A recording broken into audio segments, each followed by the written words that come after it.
To Nelson now, where long-time residents say it was a storm like no other. Yesterday's tempest damaged homes and businesses in areas the length of Tasman and Golden Bay, and some may never recover. Today, welfare teams and building inspectors have been door-knocking residents and assessing the damage. Nelson's Mayor Rachel Reese says the power and speed of the storm surge is an indicator of the future, and it will force a rethink of coastal development. Here's our Nelson reporter Tracy Neal.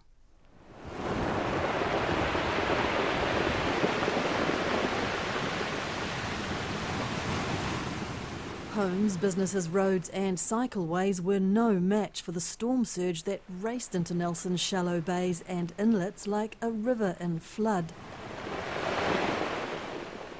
As the huge waves clawed at shorelines and rushed into people's homes, Nelson sailor and charter boat operator Martin Holmes decided to ride out the storm on his boat in the harbour. He says conditions were like nothing he'd seen before.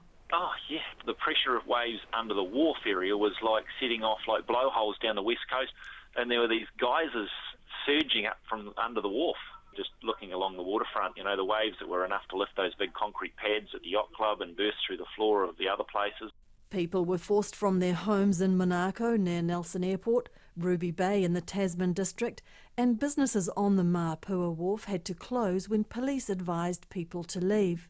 Nelson Tasman Civil Defence Controller Roger Ball says yesterday's relief efforts have moved up a gear today. We've got our urban search and rescue, Red Cross team, also council building inspectors, structural engineers, and they're going door to door in the affected areas. And what we're trying to do is find out where the pain points are and connect people with those that can help them. The co-owner of a coffee roastery on the Mapua wharf, Ali Slotamaka, says people did not take the storm seriously at first.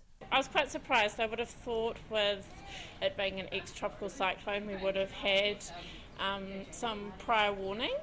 She says people on the wharf were getting worried long before high tide. Yeah, the tide was looking high and the surge was quite aggressive, so the police and civil defence cleared the Mapua wharf area by about 11:20, and we tried to come back later on to get something out of our business, and yeah, we're told we're not allowed in the area.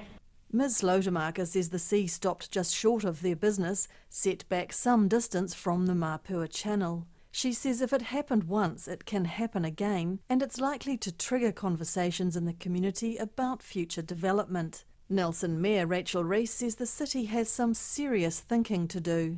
Yesterday we saw a volume, a speed, a power of water that we haven't seen before. I know there'll still be climate change sceptics out there, and then it's is it weather, is it climate change, but the reality is that we are going to see more and more of a storm surge, and that means we have to think very carefully about coastal inundation. Ms Reese says it's going to be challenging for parts of the city, but the community needs to talk about it. Look, if there's any silver lining that could come out of these dreadful events, if it helps people engage in that conversation, I think that'll be a good thing.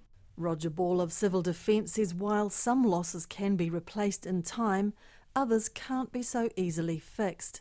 The popular Boat Shed Cafe on the Nelson waterfront is at least one business that has shut up shop.